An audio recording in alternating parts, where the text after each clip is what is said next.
لله الأسماء الحسنى فادعوه بها وذروا الذين يلحدون في أسمائه سيجزون ما كانوا يعملون.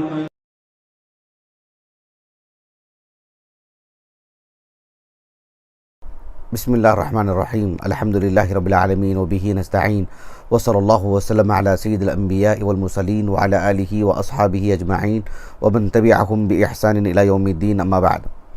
انشاءاللہ تعالی اس نشست میں اللہ سبحانہ وتعالی کی ایک عظیم صفت السمع، جو اللہ سبحانہ وتعالی کی صفات ذاتیہ فعلیہ میں سے ہے، کتاب و سنت سے ثابت شدہ ہے، اور اللہ سبحانہ وتعالی کا اس سے ایک عظیم نام السمیع ہے. تو اس پر گفتگو ہوگی اس نشست میں اور آنے والی نشست میں، یعنی آنے والے ہفتے میں. تو حسب معمول سب سے پہلے ہم اس نام سے متعلق لغت کی جہت سے جو معنی ہے وہ معنی ہم آپ کے سامنے رکھیں گے. السمیع کا جو بنیادی طور پر معنی بتایا ہے امام احمد ابن فارس رحمہ اللہ، آپ کے اپنی جو معجم ہے، معجم مقاییس اللغہ، اس میں آپ نے کہا کہ السین والمیم والعین اصل واحد. تو بنیادی طور پر اس کا جو ایک ہی معنی ہے، وہ معنی کیا ہے؟ آپ نے بتایا کہ ایناس الشیء بالاذن من الناس وکل ذی اذن. یہ بات آپ نے کہا کہ انسان یعنی یا جو بھی مخلوقات جن کو اللہ رب العالمین نے سننے کی طاقت دی ہے، جو کان والے مخلوق ہیں، تو کان سے یعنی جو سننے کی جو طاقت اللہ سبحانہ وتعالی نے رکھی ہے، یہ اس کا بنیادی معنی ہے. جس طرح سے ابن منظور رحمہ اللہ، آپ نے لسان العرب میں قدر تفصیل سے اس پر گفتگو کی اور کہا کہ جو ہے للناس السمع للناس وغیرہ، انسان ہو یا دیگر مخلوقات ہیں جن کو بھی اللہ تعالیٰ نے سننے کی طاقت دے رکھی ہے، چاہے وہ حیوانات ہوں یا پھر اسی طرح سے جو بھی مخلوق جو سنتے ہیں، اللہ رب العالمین نے انہیں کان بھی عطا کیے ہیں، اور وہ اپنے کان کے ذریعے سے جن کو اللہ نے سماعت کی طاقت رکھی ہے وہ سن پاتے ہیں. ابن منظور رحمہ اللہ نے اس سلسلے میں ایک بات یہ بتائی، کہا کہ جو ہے یعنی حس الاذن والی بات بتائی. حواس خمسہ میں سے جو کان کے ذریعے سے اللہ تعالیٰ نے جو سننے کی جو طاقت رکھی ہے، کہا کہ یہ جو حس ہے یا پھر جو بھی انسان کے کان سے آواز ٹکراتی ہے، تو یہ ساری چیزیں اس کے اندر آ جاتی ہیں. سننے کی جو طاقت ہے وغیرہ، اس میں انسان ہو غیر انسان ہو، سب اس کے اندر شامل ہیں. اللہ سبحانہ وتعالیٰ نے حواس خمسہ میں سے انسان کو جو کان سے سننے کی جو طاقت اللہ نے رکھی ہے، وہ آنکھ کی بصارت پر مقدم ہے. وہ انسان نہ بھی دیکھے تو بہرحال سنتا ہے، سننے کی جو طاقت ہے بہرحال اس کے اندر تھوڑی سی وسعت ہے. اور انسان حواس خمسہ کے ذریعے سے جو علم حاصل کرتا ہے، سب سے پہلے جو حس اس کی کام کرتی ہے وہ سماعت ہی ہے.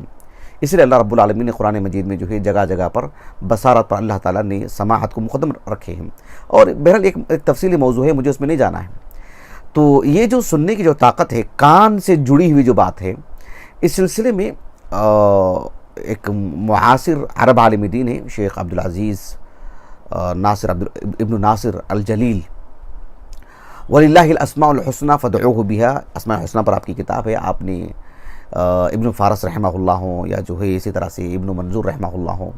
ان پر ایک طرح سے بہت ہی یعنی لطیف انداز میں آپ نے تعقب کیا ہے اور کہا ہے کہ جو ہے السمع والی جو بات ہے، سننے کی جو بات ہے، اس کو الاذن سے نہ جوڑا جائے، بلکہ آپ نے کہا کہ ادراک الصوت یہ لفظ استعمال کیا جائے، آواز کا ادراک کرنا. اس لیے کہ آواز کی ادراک کرنے کے لیے کان کا ہونا ضروری نہیں ہے. اس لیے کہ اللہ رب العالمین نے جہاں تک انسانوں کی بات ہے، مخلوق کی بات ہے، اس میں اللہ نے انسان کو، دیگر جانوروں کو، حیوانات کو اللہ نے کان دیے ہیں، تو اس کے ذریعے سے وہ سنتے ہیں. لیکن آپ نے دراصل یہ بات کہنا چاہ رہے تھے کہ جو ہے ادراک الصوت میں اور حس الاذن میں کہا کہ بہت فرق ہے. اس لیے کہ الاذن کی جب ہم قید لگا دیتے ہیں تو اللہ سبحانہ وتعالیٰ بھی سنتے ہیں. اللہ سبحانہ وتعالیٰ کے لیے السمع والی صفت موجود ہے، کتاب و سنت سے وارد ہے، بلکہ کمال درجے کی صفت ہے اللہ تعالیٰ کے سبھی صفات کی طرح. تو اس اعتبار سے اللہ رب العالمین کے لیے جہاں پر جو ہے مطلب بصارت کی بات ہے، دیکھنے کی بات ہے، البصر کی بات ہے، تو اللہ رب العالمین کے لیے عین کی بھی بات ہے نا. اللہ سبحانہ وتعالی البصیر ہیں، اس پر بھی ہم نے اللہ کے فضل و کرم سے درس دیے ہیں، اور اللہ رب العالمین کی صفات ذاتیہ میں سے العین، اس پر بھی ہمارا درس ہے الحمدللہ، وہ بھی غالباً 2 نشستوں میں ہیں. لیکن جہاں تک مسئلہ اللہ رب العالمین السمیع ہے، السمع جو اللہ تعالیٰ کی صفت ہے، اللہ رب العالمین کے لیے الاذن یہ تو کتاب و سنت سے وارد نہیں ہے. تو کہا کہ ادراک الصوت میں اتنی وسعت ہے اس لفظ کے اندر کہ اس میں بس آواز کے ادراک، آواز کو پانے کی بات آتی ہے، قطع نظر اس کے کہ کان ہو کہ نہ ہو. آپ کو گویا کہ کہنے کا مقصود یہ تھا کہ السمع کے معنی بتانے میں ادراک الصوت اگر ہم کہتے ہیں تو اس میں مخلوق اور خالق مخلوق دونوں سے متعلق گفتگو ہو جاتی ہے. لیکن بہرحال اہل اللغہ نے جو معاجم میں گفتگو فرمائی ہے وہ دراصل انسان مخلوقات کی جو بات ہے اغلبیت کا خیال کرتے ہوئے آپ نے بات کی. لیکن شیخ عبدالعزیز بن ناصر الجلیل حفظہ اللہ آپ نے ہو سکتا ہے یہ سبقت قلم ہو، آپ نے ایک بات یہ کہہ دی کہ جو ہے مطلب اگر ہم ادراک الصوت کہتے ہیں تو اس میں صرف خالق اور مخلوق سے متعلق ہی ایک اشتراکی بات نہیں کر رہے ہیں، بلکہ اس میں بہت کہا کہ کچھ مخلوقات بھی ایسے ہیں جن کو اللہ رب العالمین نے سننے کی طاقت دی ہے لیکن ان کے لیے کان ثابت نہیں ہے. جیسے کہ آپ نے ملائکہ سے متعلق بات بیان فرمائی. ملائکہ سے متعلق کان کی جہاں تک بات ہے اس کا جو ہے ذکر ملتا ہے، بہت ممکن ہے کہ سبقت قلم کی بات ہوئی ہو آپ سے، اس لیے کہ وہ جو معروف حدیث ہے سنن ابی داؤد کی کتاب السنہ میں جو جہمیہ پر آپ نے رد کرتے ہوئے اس حدیث کو لے کر کے آئے ہیں، حدیث ابی ہریرہ بہت معروف حدیث اپنے اس موضوع سے متعلق، اور حدیث صحیح ہے، سندن شیخ البانی رحمہ اللہ نے صحیح کہا ہے. اللہ کے رسول صلی اللہ علیہ وسلم نے ایک مرتبہ صحابہ کو اس بات کو بیان فرمایا کہ مجھے اس بات کی اجازت دی گئی ہے کہ میں جو حملۃ العرش ہیں، عرش کو اٹھائے ہوئے جو فرشتے ہیں، ان فرشتوں کا میں تعارف کرواؤں. اور ان فرشتوں کے تعارف کرواتے ہوئے اللہ کے رسول نے کہا صلی اللہ علیہ وسلم ما بین شحمۃ اذنہ الى عاتقہ یعنی مسیرۃ 700 عام، ایسے آپ نے کہا صلی اللہ علیہ وسلم. یعنی آپ نے فرمایا کہ جو ہے مطلب یعنی جو کان کی جو لو ہوتی ہے وہاں سے لے کر کے جو کاندھوں تک کی جو مطلب جو مسافت ہے، کہا کہ 700 یعنی سال کی جو مسافت ہوتی ہے، گویا کہ سبحان اللہ اتنا جو ہے مطلب طویل فاصلہ ہے. تو اس میں شحمت اذن ہی کی بات آتی ہے، اذن کی بات اللہ کے رسول نے کہا ہے، اور اذن کی جو اضافت ہے وہ ملائکہ کی طرف کی اللہ کے رسول نے، گویا کہ ملائکہ کا کان، اس طرح سے اللہ کے رسول نے کہا حملۃ العرش سے متعلق. بہرحال یہ ملائکہ کے لیے بھی اذن کا لفظ ثابت ہے کتاب السنت سے، اور بات یہ ہے کہ جو ہے یعنی سننے کی بھی سماعت کی بھی کا بھی ثبوت ملتا ہے اور الاذن کا بھی ثبوت ملتا ہے. لیکن اللہ سبحانہ و تعالیٰ کے لیے سماعت کا تو ذکر ہے کتاب السنت میں اور کثرت سے ہے، لیکن جو ہے الاذن کا جو معاملہ ہے وہ اللہ سبحانہ و تعالیٰ کے لیے ثابت نہیں ہے. تو اس اعتبار سے جو معاجم میں ہمیں بات ملتی ہے وہ اغلبیت کا خیال کرتے ہوئے مخلوق سے متعلق گفتگو ہوئی ہے، واللہ اعلم. السمیع جب ہم کہتے ہیں، السمیع یعنی سامع کے معنی میں سننے والا، اور السمیع یہ تو مبالغہ کا صیغہ ہے فعیل کے وزن پر. جہاں تک مسئلہ ہم کہتے ہیں کہ سماع کہتے ہیں کہ کثیر الاستماع یعنی کثرت سے سننے والا، خوب سننے والا، کان لگا کر کے کسی بھی چیز کو، چاہے انسان کی جو دلچسپیاں ہوتی ہیں، چاہے وہ قرآن سننے کی بات ہو کثرت سے، چاہے وہ گالیاں سننے کی بات ہو، چاہے وہ فالتو اور غیبت سننے کی بات ہو، انسان جس کا عادی ہوتا ہے گانے سننے کی بات ہو، وغیرہ وغیرہ. قرآن مجید میں اللہ سبحانہ و تعالیٰ نے سورۃ المائدہ میں یہودیوں سے متعلق بیان فرمایا وَمِنَ الَّذِينَ هَادُوا سَمَّاعُونَ لِلْكَذِبِ، سَمَّاعُونَ لِلْكَذِبِ کہا اللہ سبحانہ و تعالیٰ نے یہودیوں سے متعلق. یہ اس لفظ کے معنی سے متعلق بات ہے. جہاں تک مسئلہ اللہ سبحانہ و تعالیٰ کی جو صفت ہے السمع، اور اللہ رب العالمین کا جو نام ہے السمیع ہے، کتاب و سنت میں کثرت سے وارد ہے. قرآن مجید میں السمیع 45 مقامات پر ہے، 40 پر 5 مرتبہ سبحان اللہ، اتنی کثرت سے اس نام کا ذکر ہوا ہے. میں ظاہر بات ہے کچھ آیتیں یہاں پر ذکر کروں گا انشاءاللہ تعالیٰ، اور آنے والی نشست میں مزید کچھ آیتیں کسی اور مناسبت سے بیان کروں گا جو بطور دلیل کے اللہ سبحانہ و تعالیٰ کے جو یہ جو نام وارد ہے قرآن مجید میں. آپ دیکھو کہ یہ کئی جگہ پر قرآن مجید میں یہ نام مذکور ہے، لیکن خصوصیت کے ساتھ اللہ سبحانہ و تعالیٰ کا یہ جو نام ہے السمیع، اللہ سبحانہ و تعالیٰ کے ایک اور نام العلیم کے ساتھ جڑ کر کے آتا ہے. اللہ رب العالمین کا ایک اور نام ہے قریب، اس کے ساتھ یہ نام جڑ کر کے آتا ہے. اور اسی طرح سے جو ہے ایک اور نام اللہ سبحانہ و تعالیٰ کا ہے البصیر. ان ناموں کے ساتھ جو ہے جڑ کر کے آتا ہے یہ نام. اللہ رب العالمین کے اسماء الحسنہ میں سے قریب ہے، اور اسی طرح سے البصیر ہے، العلیم ہے. ان سے متعلق اللہ کے فضل و کرم سے ہم گفتگو کر چکے ہیں الحمدللہ. العلیم سے متعلق تو بہت پہلے تقریباً 8 سال ہو گئے ہیں اس پر گفتگو کر کے. اللہ سبحانہ و تعالیٰ کا یہ جو نام وارد ہے، میں 3 آیتیں جو العلیم، البصیر اور قریب کے ساتھ جو جڑ کر کے آیا ہے، 3 آیتیں میں آپ کو پڑھ کر کے سناتا ہوں. پہلی آیت کریمہ ہے سورۃ الانبیاء کے بالکل آغاز میں اللہ سبحانہ و تعالیٰ نے فرمایا قال ربی یعلم القول فی السماء والارض وهو السمیع العلیم. دیکھو سبحان اللہ، قال ربی یعلم القول فی السماء والارض. اللہ سبحانہ و تعالیٰ کی سماعت کی وسعت دیکھیے کہ یعلم القول فی السماء والارض. سبحان اللہ، اللہ اکبر کبیرہ. یعنی ہم اس کمرے میں رہ کر کے جو ہمارے بغل والا کمرہ ہے آواز دیں گے تو آواز نہیں پہنچتی ہے، اور جو ہے مطلب بعضوں والوں کے لیے عذر تلاش کرنا پڑتا ہے، یا بعضوں دیگر کمرے میں رہنے والے اپنا عذر پیش کرتے ہیں کہ جو ہے آواز نہیں پہنچی ہے. لیکن دیکھو یعلم القول فی السماء والارض وهو السمیع العلیم. اللہ رب العالمین کی سماعت کی وسعت دیکھیں، اللہ اکبر کبیرہ. اللہ رب العالمین نے سورۃ غافر میں بیان فرمایا واللہ یقضی بالحق والذین يدعون من دونه لا يقضون بشيء وهو السمیع ان اللہ هو السمیع البصیر. اللہ رب العالمین نے اس آیت کریمہ میں السمیع کے ساتھ البصیر کا نام ذکر فرمائے. اللہ سبحانہ و تعالیٰ نے سورۃ السبا کے بالکل اواخر میں بیان فرمائے قل ان ضللت فانما اضل على نفسی وان اهتدیت فبما یوحی الی ربی انہ سمیع قریب. اللہ سبحانہ و تعالیٰ کے یہ جو نام ہے السمیع، اللہ سبحانہ و تعالیٰ سنتے ہیں، کتنا احاطہ کر لیے ہیں. دیکھیے یعنی آسمان اور زمین میں جو کچھ کیا کچھ کہا جا رہا ہے، فردن فردن ایک ایک آواز ایک ایک بات کی طرح اللہ سبحانہ و تعالیٰ سب کی باتیں سن رہے ہیں. اللہ سبحانہ و تعالیٰ سن رہے ہیں اور قریب بھی ہیں. اللہ رب العالمین کتنا احاطہ، دیکھیے سبحان اللہ، کتنا ادراک ہے اور بندے کے اندر کتنی ہیبت پیدا کر دی جا رہی ہے کہ اللہ سبحانہ و تعالیٰ سن رہے ہیں اور سب کچھ جان رہے ہیں. اللہ سبحانہ و تعالیٰ دیکھ رہے ہیں اور سن رہے ہیں. اللہ تعالیٰ قریب ہے اور سن رہے ہیں. باقی کیا بات رہ گئی بتائیے کہ ہر پہلو سے بندے کا جو ہے مخلوقات کا اللہ رب العالمین کا احاطہ ہے ہر پہلو سے. اللہ سبحانہ و تعالیٰ نے اس نام کو السمیع، العلیم، البصیر اور القریب ان تین ناموں کے ساتھ ذکر فرما کر کے گویا کہ ہر طرح سے پورے مخلوقات کا اللہ سبحانہ و تعالیٰ کے السماع کے ذریعے سے احاطہ ہو چکا ہے. سبحان اللہ العظیم. اللہ سبحانہ و تعالیٰ نے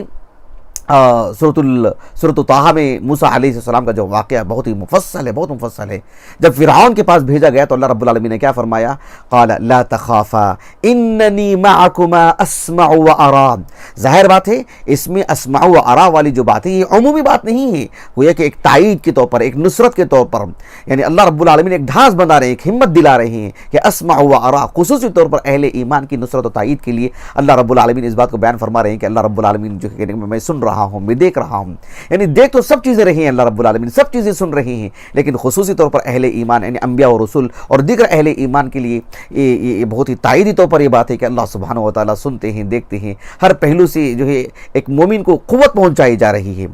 اللہ سبحانہ و تعالیٰ نے سورۃ المجادلہ کی جو پہلی آیت کریمہ ہے، سبحان اللہ، اللہ رب العالمین نے کیا بات بیان فرمائے؟ قد سمع اللہ قول التي تجادلك في زوجها وتشتكي الى الله والله يسمع تحاوركما ان الله سميع بصير. اس آیت کریمہ میں اللہ سبحانہ و تعالیٰ نے جو بات بیان فرمائی، اگر اس کا سبب نزول ہم دیکھیں گے تو پھر سبحان اللہ حیرت ہوتی ہے. آپ غور کیجئے کہ ایک یعنی صحیح بخاری کی ایک کتاب ہے، کتاب التوحید، جو بالکل آخری کتاب ہے صحیح بخاری کی. اس میں امام بخاری رحمہ اللہ نے ایک باب قائم کیا، باب قول اللہ تعالی وَكَانَ اللَّهُ سَمِيعًا بَصِيرًا. یہ جو آیت کریمہ ہے سورۃ النساء سے امام بخاری رحمہ اللہ نے وہاں پر نقل فرمائے ہیں. سورۃ النساء کی جو آیت کریمہ ہے مَنْ كَانَ يُرِيدُ ثَوَابَ الدُّنْيَا فَعِنْدَ اللَّهِ ثَوَابُ الدُّنْيَا وَالْآخِرَةِ وَكَانَ اللَّهُ سَمِيعًا بَصِيرًا. وَكَانَ اللَّهُ سَمِيعًا بَصِيرًا. اس آیت کریمہ کا یہ جو تتمہ ہے، جو تذیل جو ہے نا، اس کو امام بخاری رحمہ اللہ نے جو ہے یعنی ترجمۃ الباب میں قائم کی ہے، وَكَانَ اللَّهُ سَمِيعًا بَصِيرًا. اور اس باب کے تحت امام بخاری رحمہ اللہ نے ایک اثر لے کر آئے ہیں ام المؤمنین عائشہ سے رضی اللہ عنہا، جو کہ اپنی تعلیقات میں سے معلق روایت ہے، صیغہ جزم سے لے کر کے آئے ہیں، معلق روایت ہے. اور اس روایت سے متعلق تفصیلی گفتگو کبھی کروں گا انشاءاللہ تعالی. یہ روایت کہاں کہاں موصول ہے، جیسے سنن ماجہ میں موجود ہے، کتاب السنہ میں، اسی طرح سے سنن نسائی کی کتاب الطلاق میں، اور مسند احمد میں بھی ہے، مسند عائشہ میں، اور دیگر کتابوں میں، بہت ساری کتابوں میں. اس سلسلے میں جو ہے اگر آپ دیکھیں کہ مسند احمد میں جو شیخ ارناؤت رحمہ اللہ اور آپ کے ساتھ جو لجنہ نے کام کیا ہے، انہوں نے بہت ہی وسعت سے کام لیا ہے اس کی تخریج میں، اور جو ہے مطلب اس میں جو حوالہ جات دیے گئے ہیں متعدد حدیث کی کتابوں میں آپ دیکھ سکتے ہیں الحمدللہ تعالیٰ. تو یہ اس حدیث پر انشاءاللہ گفتگو کروں گا میں کبھی اس میں. اور گفتگو اس پہلی سے بھی مجھے کرنا ہے کہ ام المؤمنین عائشہ رضی اللہ عنہ کہتی ہیں کہ ایک صحابیہ خولہ بنت ثعلبہ رضی اللہ عنہا، وہ یعنی ان کے جو شوہر ہیں اوس ابن الصامت رضی اللہ عنہ، یعنی ایک بیوی اپنے شوہر کی شکایت لے کر اللہ کے رسول کے پاس آئیں صلی اللہ علیہ وسلم، اور شکایت جو انہوں نے کی اللہ کے رسول سے، ام المؤمنین عائشہ رضی اللہ عنہا کا جو حجرہ ہے، دیکھیں ہمارے سامنے یہاں پر جی وہاں پر کتاب رکھی ہوئی ہے حجرۃ عائشہ سے متعلق، ام المؤمنین عائشہ رضی اللہ عنہا کا جو حجرہ ہے اس پر جو ہے مطلب جب ہم کہتے ہیں نا کہ حجرہ جب ہم کہتے ہیں مطلق طور پر وہ حجرہ عائشہ ہی مراد ہے، تو ام المؤمنین عائشہ رضی اللہ عنہا کا جو حجرہ ہے جو مسجد نبوی کے بالکل قبلے سے متصل یعنی بائیں جانب بقیع کی طرف جو دروازہ نکلتا ہے، تو وہاں پر آپ کا حجرہ تھا، اور آپ کا جو حجرہ جو ہمیں احادیث میں ملتا ہے اس کی جو مطلب کیا کہتے ہیں اس کا طول و عرض جو ہمیں ملتا ہے سبحان اللہ، ایک بالکل چھوٹا سا کمرہ، یعنی اللہ کے رسول صلی اللہ علیہ وسلم نماز پڑھتے تھے تو ام عائشہ رضی اللہ عنہا لیٹی ہوئی رہتی تھی، اور آپ کو مس کرتے تو آپ اپنے پیر کو جو ہے موڑ لیتی، تو یہ سب چیزیں ہم پڑھتے آ رہے ہیں الحمدللہ، کافی چھوٹا سا جو مطلب حجرہ ہے وہ ام المؤمنین عائشہ کا رضی اللہ عنہا، تو وہ کہتی ہیں کہ اللہ کے رسول صلی اللہ علیہ وسلم کے پاس خولہ بنت ثعلبہ آئیں رضی اللہ عنہا، اور آ کر کے اپنے شوہر سے متعلق شکایت کر رہی تھی۔ ام المؤمنین عائشہ رضی اللہ عنہا کہتی ہیں کہ وہ انا فی ناحیۃ البیت، میں گھر کے ایک کنارے پر ہوں اور اللہ کے رسول صلی اللہ علیہ وسلم غالباً دروازے کے پاس کھڑے ہیں، اور وہ وہاں پر کھڑے ہو کر کے شکایت کر رہی ہیں، اور میں جو ہے مطلب ایک کنارے پر ہوں گھر کے، وانا فی ناحیۃ البیت، اور کہہ رہی ہیں کہ وما اسمع ما تقول، وہ کیا کہہ رہی ہیں میں سن نہیں پا رہی ہوں۔ حافظ ابن حجر رحمہ اللہ کہتے ہیں کہ وما اسمع ما تقول کا مطلب یہ ہوا کہ ساری باتیں میں سن نہیں پائیں، کچھ باتیں میں سن سکی ہوں اور کچھ باتیں میں سن نہیں پائیں۔ اب امام ابن حجر رحمہ اللہ کہتے ہیں یعنی سارے طرق کو اکجا کیا، اور اس میں سے جو ماحصل آپ نے جو بات واضح کی کہ ام المؤمنین عائشہ رضی اللہ عنہا کہتی ہیں کہ میں کچھ باتیں سن سکی اور کچھ باتیں نہیں سن سکی، لیکن جو باتیں آپ کی سماعت میں آئیں، جو باتیں سن سکیں آپ، وہ کون سی باتیں تھیں؟ وہ واقعتاً ہمارے گھر کی اصلاح کے لیے، ہمارے گھروں کی درستگی کے لیے، اور جن حضرات کی بھی خواتین تقریباً 35 سے 40 سال کی عمر کی ہو چکی ہیں، جن کے گھروں میں ان بیویوں کی یہ عمر ہو چکی ہے، ان کے لیے واقعی عبرت کی بات ہے، اور جو ہے مطلب بہت ہی اہمیت کی حامل بات ہے، جو خولہ بنت ثعلبہ رضی اللہ عنہا شکایت کر کے آئی، اپنی شکایت لے کر آئی اپنے شوہر کی، اور جس معاشرے میں اور جن ایام میں ہم جی رہے ہیں، اور جو تہذیب ہماری بنتی جا رہی ہے، جو کلچر ہمارا کلچر بنتے جا رہا ہے غیروں کا، اس میں ہماری بیویوں کی بڑھتی عمر کو لے کر کے ہم نے جو موقف اختیار کیا ہے زندگی میں غیر شعوری طور پر یا شعوری طور پر، سبحان اللہ، یہ خولہ بنت ثعلبہ رضی اللہ عنہا کا جو درد ہے، جو شکایت ہے، جس کی اللہ سبحانہ و تعالیٰ نے پل بھر میں جو ہے مطلب ان کی بات سنی، اور ان کی نوٹس لی ان کی اس بات سے متعلق، اور جو ہے مطلب آیت کفارہ اللہ سبحانہ و تعالیٰ نے نازل کر دی، کتنا سنگین کفارہ سبحان اللہ سبحانہ و تعالیٰ نے نازل کیا، دل دہل جاتا ہے، کون جو ہے عمل کرے گا اس پر، سبحان اللہ، کس کی طاقت ہے اس میں عمل کرنے کی، سبحان اللہ، یعنی اتنی اچھی خاصی مطلب گویا کہ مطلب کفارے کو ہم سزا اور تعذیب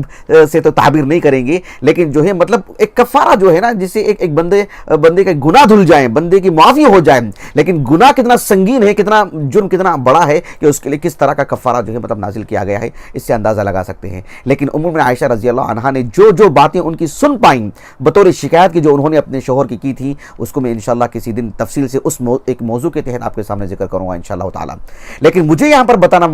مقصود یہ ہے کہ ام المؤمنین عائشہ رضی اللہ عنہا کہتی ہیں کہ وہ شکایت کر رہی ہیں، اور میں گھر کے ایک کنارے پر ہوں، اور میں ساری باتیں سن نہیں پائیں، لیکن اسی وقت پل بھر میں اللہ تعالیٰ نے آیت نازل کر دی اور کہا قد سمع اللہ قول التی تجادلک فی زوجہا وتشتکی الی اللہ واللہ یسمع تحاورکما ان اللہ سمیع بصیر۔ آپ دیکھو قد سمع اللہ، سبحان اللہ، یعنی اس کے اندر جو وزن ہے نا، اس کے اندر جو ایک طرح کی یعنی جو قوت ہے اس جملے کے اندر، قد سمع اللہ قول التی تجادلک فی زوجہا وتشتکی الی اللہ، اللہ رب العالمین کی حضور وہ شکایت کر رہی تھی۔ شکایت اتنی معنی رکھتی ہیں، اور کیا شکایت کی انہوں نے، وہ بہت اہمیت کے حامل ہے، جسے اللہ رب العالمین نے کہا کہ وتشتکی الی اللہ، سبحان اللہ، اللہ رب العالمین نے مطلب کتنا لحاظ کیا اس خاتون کی شکایت کو، اور شکایت آج ہمارے گھر کی شکایت بن گئی ہے، معاشرے میں ایک عام سی شکایت ہو گئی ہے وہ جو اس خاتون اس معاشرے میں ایک خاتون کی شکایت تھی آج گھر گھر کی شکایت ہو گئی. کہا کہ وَتَشْتَكِي إِلَى اللَّهِ، اور اللہ نے کہا کہ پھر سے وَاللَّهُ يَسْمَعُ تَحَاوُرَكُمَا إِنَّ اللَّهَ سَمِيعٌ بَصِيرٌ. المؤمنین عائشہ کہتی ہیں حیرت سے رضی اللہ عنہا کہ میں ایک گھر کے کنارے پر ہوں، میں تو ساری باتیں سن نہیں سکی لیکن اللہ نے سن لیا. کہا کہ الحمدللہ الذی وسع سمعہ الاصوات، تمام تعریف اللہ رب العالمین کی جس کی اللہ تعالیٰ کی سننے کی جو قوت جو سماعت ہے، کتنی وسعت ہے اس میں، کتنی وسیع ہے وہ کہ اللہ سبحانہ و تعالیٰ ساتوں آسمانوں پر عرش پر جو ہے مطلب مستوی ہیں. یہ ہمارا جو ہے مطلب ٹھوس عقیدہ ہے اللہ کے توفیق اس کے فضل و کرم سے. آپ دیکھو کہ اللہ سبحانہ و تعالیٰ نے کیسے ان کی بات سنی، سبحان اللہ. تو اللہ سبحانہ و تعالیٰ کی سماعت سے متعلق یہ آیت کریمہ بالکل حیران کن ہے. بندہ بھی سنتا ہے، جانور بھی سنتے ہیں. ظاہر بات ہے جب بندہ کہتا ہے، ایک انسان کہتا ہے کہ بھائی میں بھی سنتا ہوں، جانور بھی سنتا ہے، ظاہر بات ہے دونوں کے سننے میں فرق ہے، دونوں کے کان کی شکل و صورت میں فرق ہے، دونوں کے سننے میں فرق ہے. انسان کے سننے میں فرق ہے، بچہ اور جوان اور جو ہے بوڑھا، اور اسی طرح سے قریب کی آواز، دور کی آواز. اور جو ہے انسان مطلب بھیڑ میں رہتا ہے تو آواز سن نہیں پاتا ہے، مطلب اس کو تنہائی چاہیے کچھ خاص سننے کے لیے. لیکن اللہ سبحانہ و تعالیٰ بھی دیکھتے ہیں، سنتے ہیں. لیس کمثلہ شیء وہو السمیع البصیر، جیسے کہ شورا میں کہا اللہ رب العالمین نے اللہ سبحانہ و تعالیٰ کے لیے نہ بھیڑ بھاڑ، نہ جو ہے مطلب آواز کا بلند ہونا، آواز کا پست ہونا، نہ جو ہے مطلب یعنی اللہ سبحانہ و تعالیٰ ساری آوازیں پورے مخلوقات کی، پوری دنیا میں جتنے انسان ہیں، آسمان میں، زمین کے نیچے، سمندر میں، اور جو ہے مطلب یعنی کتنے جانور ہیں، جانوروں کے الگ الگ آوازیں ہیں، پورے بھیڑ بھاڑ میں سبحان اللہ فردن صاف ہر ایک کی ساری باتیں اللہ سبحانہ و تعالیٰ سنتے ہیں. اللہ سبحانہ و تعالیٰ السمیع ہیں. تو اس سے اندازہ لگائیے کہ اللہ سبحانہ و تعالیٰ کی جو سماعت ہے وہ کس درجے کی. دیکھو کہ اللہ سبحانہ و تعالیٰ سنتے ہیں. یہ جو کفار جو ہوتے ہیں وہ اللہ رب العالمین کی سماعت کو لے کے ان کا کیا نقطہ نظر ہے وہ آنے والے درس میں آپ کے سامنے رکھوں گا انشاءاللہ. لیکن اہل ایمان کے لیے جب معلوم ہے کہ اللہ رب العالمین السمیع ہے، تو ایک تو جہاں وہ کچھ کہنے کے لیے، غلط کہنے کے لیے ڈرتا ہے کہ اللہ رب العالمین السمیع ہے، سنتے ہیں، وہیں پر اللہ سبحانہ و تعالیٰ وہ اس بارے میں لے کر کے مطلب ایک طرح سے اسے ہمت ملتی ہے، خوشی ملتی ہے، اور ایک حوصلہ ملتا ہے کہ اللہ رب العالمین سن رہے ہیں. یعنی گویا کہ اس کے لیے ایک تائید کی بات ہے، نصرت کی بات ہے، قوت کی بات ہے اس کے لیے. میں ایک واقعہ آپ کو سناتا ہوں جو بہت ہی معروف ہے،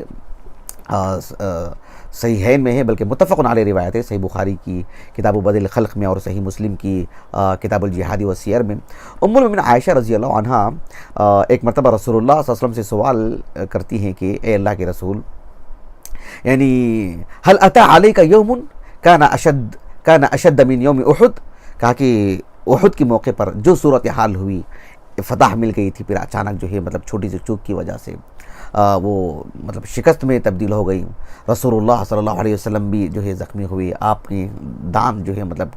توڑ دیے گئے. اللہ کے رسول صلی اللہ علیہ وسلم کے چہرے پر بھی جو ہے ضرب لگنے کی وجہ سے وہ جو ہے خون نکلا. بہرحال رسول اللہ صلی اللہ علیہ وسلم کے لیے واقعات میں وہ ایک بہت ہی سخت دن تھا وہ. اسی لیے ام عائشہ نے رضی اللہ عنہ اپنی معلومات کے اعتبار سے کہا کہ هل اتى عليك يوم كان اشد من يوم احد، یعنی یوم احد سے بھی بڑھ کر کے کوئی سخت دن آپ کی زندگی میں آیا ہے. اللہ کے رسول نے کہا صلی اللہ علیہ وسلم، کہا کہ لقد لقيت من قومك ما لقيت. کہا کہ تمہاری جو قوم یعنی کفار قریش یعنی اہل مکہ سے مجھے جو اذیتیں ملی ہیں پورے 13 سال میں، کہا کہ وہ تو بہت کچھ ملی ہی ہے. لیکن اللہ کے رسول نے کہا صلی اللہ علیہ وسلم، ان 13 سالوں میں جو مجھے پل جو مجھے ستایا گیا، مجھے، میرے صحابہ کو، میرے گھر والوں کو خصوصیت کے ساتھ، مجھے اللہ کے رسول نے کہا صلی اللہ علیہ وسلم، کہا کہ یعنی وکان اشد ما لقیت منہم یوم العقبہ. العقبہ یہ اس سے کیا مراد ہے؟ العقبہ سے کیا وہ مراد ہے جو جمرات ہے نا، جمرات میں جو جمرات العقبہ ہے، جسے الجمرہ الکبریٰ جسے ہم کہتے ہیں، جو مکہ کے قریب یوم النحر میں حجاج جس کو رمی کرتے ہیں، کیا وہ عقبہ مراد ہے یا طائف کے قریب کوئی مقام ہے، کیا وہ مراد ہے؟ شارحین نے بہرحال دونوں طرف اپنی میلان کا اظہار کیا ہے، اور زیادہ مطلب قریبی معاملہ یہ سمجھتے ہیں کہ کوئی طائف کے قریب کوئی جگہ رہی ہوگی عقبہ، وہ مراد ہے. اللہ کے رسول نے کہا صلی اللہ علیہ وسلم جو ہے اس وقت جو میرے ساتھ حادثہ پیش آیا، کہا کہ وہ سب سے زیادہ سنگین معاملہ تھا، احد سے بھی زیادہ بڑھ کر کے. واقعہ کیا ہے؟ اللہ کے رسول نے کہا صلی اللہ علیہ وسلم، کہا کہ اذ عرضت نفسی علی ابن عبدی یا لیل ابن کلال، ایک شخص جو کنانہ جن کا نام تھا، کنانہ ابن عبد یا لیل، اور مزید جو طائف کے اکابرین تھے، رؤساء تھے، جن میں ایک صاحب کا نام آتا ہے مسعود نام آتا ہے، اور اسی طرح سے ایک نام آتا ہے حبیب وغیرہ، یہ جو اکابرین طائف، اہل طائف تھے، تو ان لوگوں نے اللہ کے رسول صلی اللہ علیہ وسلم کی بات کو بالکل بھی نہیں سنا، بلکہ جو ہے آپ کے ساتھ بدتمیزی سے پیش آئے۔ اللہ کے رسول نے کہا صلی اللہ علیہ وسلم، جب ان کے سامنے میں نے دعوت و تبلیغ ان کے سامنے رکھی، ان کے سامنے دین اسلام کو پیش کیا، تو کہا کہ فلم یجبنی ما اردت، جو میرے دل میں جو بات تھی کہ ہاں کم از کم یہ سن لیں گے اور جو لبیک کہیں گے، انہوں نے بالکل انسنی کر دی، بلکہ جو ہے مطلب بالکل خلاف واقعہ ایک الگ طرح سے میرے ساتھ ان کا برتاؤ رہا۔ اس کے بعد اللہ کے رسول کہتے ہیں صلی اللہ علیہ وسلم، وہاں سے جب میں چل پڑا، اور کہتے ہیں کہ جب میں وہاں سے چلا تو اللہ کے رسول کہتے ہیں صلی اللہ علیہ وسلم کہ وانطلقت وانا هموم علی وجہی، آپ صلی اللہ علیہ وسلم کہتے ہیں کہ وہاں سے جب میں نکلا تو بالکل میرے چہرے پر جو ہے غم کے آثار تھے، دکھ تھا، درد تھا، اور بالکل پریشانی کے عالم میں اللہ کے رسول کو جو ہے صلی اللہ علیہ وسلم ستایا گیا، مارا گیا، بالکل وہاں سے ڈھکیلا گیا، بلکہ جو اوباش قسم کے جو نوجوان ہوتے ہیں، بالکل جن کے اندر کوئی سمجھ بوجھ نہیں ہوتی ہے، کچھ بھی کر بیٹھتے ہیں، ان کو لگا دیا گیا، انہوں نے اللہ کے رسول صلی اللہ علیہ وسلم کو جو ہے پتھر مارے، آپ کے نعلین جو ہے مطلب خون کی وجہ سے بالکل جامد ہو گئے تھے، جوتا نکالنا مشکل ہو گیا تھا، بے ہوشی کا معاملہ ہو گیا تھا، بالکل بے ہوشی کے عالم میں چل رہے ہیں اللہ کے رسول صلی اللہ علیہ وسلم۔ آپ صلی اللہ علیہ وسلم نے فرمایا کہ میں وہاں سے نکلا بالکل دکھی ہو کر کے، اور اتنا دور چلا گیا، اور کہتے ہیں کہ جو ہے ولم استفق الا وانا بقرن الثعالب، کہتے ہیں کہ وہاں سے میں نکلا اور بالکل بے ہوشی کے عالم نے جب مجھے افاقہ ہوا تو میں اس جگہ پر پہنچا ہوا ہوں جو کہ قرن الثعالب ہے۔ قرن کہتے ہیں ایک چھوٹی سی پہاڑی کو، اور الثعالب لومڑیوں کو کہتے ہیں، کہ مطلب بتایا جاتا ہے کہ جو ہے یعنی قدیم زمانے میں لومڑی وغیرہ جو ہے، جو عید الاضحیٰ کی مناسبت سے جو جانور ذبح کیے جاتے ہیں، نہر کیے جاتے ہیں، ان کا گوشت وغیرہ کھا کر کے جا کر کے وہاں بیٹھ جایا کرتی تھی، اسی وجہ سے وہ قرن الثعالب کے نام سے مشہور ہو گئی وہ پہاڑی۔ تو کہا کہ وہاں جا کر کے بھی مجھے افاقہ ہوا۔ اللہ کے رسول نے کہا صلی اللہ علیہ وسلم، قرن الثعالب اس مقام پر میں اچانک کیا دیکھتا ہوں کہ فرفعت رأسی، میں اپنا سر اوپر کیا تو دیکھتا ہوں کہ فإذا أنا بسحابة أظلتني، صحابہ سین سے جو ہے کہا کہ ایک بادل ہے میرے اوپر، اور جو بالکل مجھے سایہ کیے ہوئے، صرف مجھے اکیلے کو جہاں پر میں ہوں مجھے سایہ کیے ہوئے ہیں۔ اور فنظرت فإذا فيها جبرائیل، پھر میں نے اس میں دیکھا کہ تو اس میں جبرائیل مجھے نظر آئے علیہ السلام، اور فنادانی، مجھے آپ نے ندا لگائی، مجھے آواز دی۔ اور سبحان اللہ، جو بات ہے وہ قابل غور بات ہے، یہ تقریباً واقعہ ہے 10 نبوت کا، جب اللہ کے رسول صلی اللہ علیہ وسلم مکے میں جو ہے مطلب 10 سال تک آپ نے کام کیا۔ اس کے بعد جو ہے مطلب ام المؤمنین خدیجہ رضی اللہ عنہا، جو آپ کے لیے کل سرمایہ تھی اللہ سبحانہ و تعالیٰ کے بعد، ان کی وفات ہو گئی، اور اس کے بعد ابو طالب جو بہرحال تھے تو کافر، لیکن جو ہے اللہ کے رسول صلی اللہ علیہ وسلم کا دفاع کرتے تھے، سب جانتے ہیں سیرت پڑھنے والے، آپ کی وفات ہو گئی۔ اور اس کے بعد اللہ کے رسول صلی اللہ علیہ وسلم وہاں سے تقریباً وہاں جو ہے ان کی یعنی صورتحال کو سامنے رکھ کر کے وہاں سے آپ نکلے اور طائف کی طرف آپ گئے، اور طائف سے بھی واپس اس صورتحال کا سامنا ہو رہا ہے۔ ایسے میں اللہ کے رسول صلی اللہ علیہ وسلم کے لیے واقعتاً بہت ہی دکھی اور غم کا ماحول تھا۔ ایسے میں جبرائیل نے اللہ کے رسول سے کیا کہا صلی اللہ علیہ وسلم، کہا کہ اللہ کے رسول صلی اللہ علیہ وسلم کو آواز دیا اور کہا کہ ان اللہ قد سمع قول قومک لک وما ردوا علیک، کہا کہ اے اللہ کے رسول، آپ کی قوم نے پورے 10 سالہ زندگی میں یہاں پر بھی اور طائف میں بھی جس نے کیا کچھ آپ کے بارے میں کہا ہے، سب اللہ نے سنا ہے۔ کتنی قوت ملی اللہ کے رسول کو، اتنی قوت ملی جب جبرائیل نے کہا کہ اللہ سبحانہ و تعالیٰ آپ کو ملک الجبال آپ کے پاس بھیج رہے ہیں، اور ملک الجبال کو آپ حکم دیجئے، جو اہل مکہ ہیں، جو یعنی جبل ابو خبیث اور جبل قیقعان، جو بڑی بڑی 2 پہاڑیاں ہیں، اخشبین، بڑی ٹھوس پہاڑیاں، آپ حکم دیجئے ملک الجبال نے دونوں کو پیس کر کے رکھ دیں گے۔ لیکن جب اللہ کے رسول سے کہا گیا کہ ان اللہ قد سمع قول قومک لک، تمہاری قوم کے افراد نے کیا کیا آپ سے کہا ہے، سب کچھ اللہ نے سن لیا ہے، یہ اتنی بڑی طاقت ہے۔ اللہ کے رسول علیہ السلام نے کہا کہ جو ہے نہیں، ان کو جو ہے بخش دیا جائے، مجھے امید ہے کہ ان سے سلب سے ہونے والی جو اولاد ہے جو وہ لوگ اسلام قبول کریں گے اور فعلاً ایسا ہی ہوا، لیکن قوت جو ملی اللہ کے رسول کو وہ کافی ہے۔ آج دیکھو کہ جو ہمارے معاشرے میں ہم دیکھتے ہیں کسی بھی انسان کو جو ضعیف ہے، کمزور ہے، چاہے وہ جسمانی اعتبار سے ضعیف ہو، چاہے وہ کسی بھی پہلو سے ضعیف اور کمزور ہو، جب اس کو کسی نے ستایا ہو، کسی نے مارا ہو، کسی نے اس کے ساتھ کچھ حادثہ ہوا ہو اور اسے جو ہے یہ لگ رہا ہو کہ جو ہے بھائی میری بات اگر فلاں تک پہنچ جائے وہ میری مدد کے لیے ضرور آئے گا، اچھا ان تک بات پہنچ گئی ہے، پھر کتنی ہمت ملتی ہے، کتنی قوت ملتی ہے، کتنا اطمینان ہوتا ہے کہ اب وہ جو ضرور میری طرفداری کے لیے آئے گا۔ ایسے میں اللہ سبحانہ و تعالیٰ نے جیسے کہ موسیٰ اور ہارون سے کہا کہ اننی معکما اسمع وارا، اور جبرائیل نے کہا کہ ان اللہ قد سمع قول قومک لک وما ردوا علیک، یہ اللہ کے رسول کے لیے کتنی بڑی قوت کی بات ہے، سبحان اللہ۔ تو اس سلسلے میں انشاءاللہ تعالیٰ بہت ساری باتیں ہم آنے والے درس میں رکھیں گے انشاءاللہ۔ اس نام کا پڑھنے کا اثر کیا ہونا چاہیے میری زندگی میں، تعبد کیسے ہونی چاہیے اللہ رب العالمین سے، دعا کیسے ہونی چاہیے، یہ ساری باتیں انشاءاللہ تعالیٰ ہم رکھیں گے۔ اس سلسلے میں ایک آخری بات یہ ہے کہ شیخ خلیل حراس رحمہ اللہ جو شیخ الاسلام ابن تیمیہ رحمہ اللہ کے خوش اچھی ہیں اور کتابوں کے خوش اچھی ہیں، اور شیخ الاسلام ابن تیمیہ رحمہ اللہ کی کتابوں پر آپ نے رد کرنے کے لیے جو ہے ڈاکٹری کے رسالے کے لیے جو ہے آپ نے انتخاب کیا تھا ابن تیمیہ رحمہ اللہ کی شخصیت کو، آپ کی کتابوں کو، لیکن اللہ رب العالمین نے آپ کو ہدایت سے نوازا الحمدللہ، اور شیخ الاسلام ابن تیمیہ رحمہ اللہ کی کتابوں پر رد کرنے کے لیے بیٹھے تھے بطور کفارہ، آپ کی کتاب کے شارحین میں بڑا نام آپ کا جو ہے مطلب اللہ رب العالمین نے رکھا ہے۔ تو شیخ خلیل حراس رحمہ اللہ نے یعنی شرح العقیدہ الواسطیہ میں ایک بات یہ کہی ہے کہ اللہ سبحانہ وتعالیٰ کے جو نام السمیع، جہاں کہ اس کے جتنے بھی اشتقاقات ہیں، سمیع ہے، یسمع ہے، اسمع ہے، سمیع ہے، تو سب کتاب و سنت میں جو اللہ رب العالمین کے لیے وارد ہے، تو اللہ سبحانہ وتعالیٰ کے لیے ثابت شدہ نام ہے۔ تو بہرحال انشاءاللہ تعالیٰ کچھ باتیں آنے والے درس میں آپ کے سامنے رکھی جائیں گی۔ ابھی ہمارے پاس جو ہے عشاء کی نماز کا وقت ہو چکا ہے۔ اللہ تعالیٰ سے دعا ہے کہ اللہ سبحانہ وتعالیٰ ہمیں اسماء الحسنہ کو پڑھنے، اللہ تعالیٰ کی صفات کو پڑھنے سمجھنے کے اللہ ہمیں توفیق دے، سعادت نصیب فرمائے، اللہ رب العالمین ہمیں فقہ عطا فرمائے اسماء الحسنہ کی، اور ان ناموں کو پڑھ کر کے اللہ رب العالمین کے اللہ تعالیٰ ہمیں قربت نصیب فرمائے، اللہ تعالیٰ کا قریبی بنائے، اللہ رب العالمین سے دور ہونے، اللہ کی عبادتوں سے غفلت برتنے سے اللہ ہماری حفاظت فرمائے۔ اللہ سبحانہ وتعالیٰ ہماری اس نشست کو، ہمارے اساتذہ، ہمارے والدین، ہمارے سبھی معاونین، ہمارے مشاہدین، خصوصیت کے ساتھ میری عزیز اہلیہ کے لیے، میری علم دوست اہلیہ کے لیے، جس کا اللہ رب العالمین کے فضل و کرم کے بعد میرے اوپر جو ہے بہت بڑا احسان ہے، شاید میں چکا نہ پاؤں، اللہ سبحانہ وتعالیٰ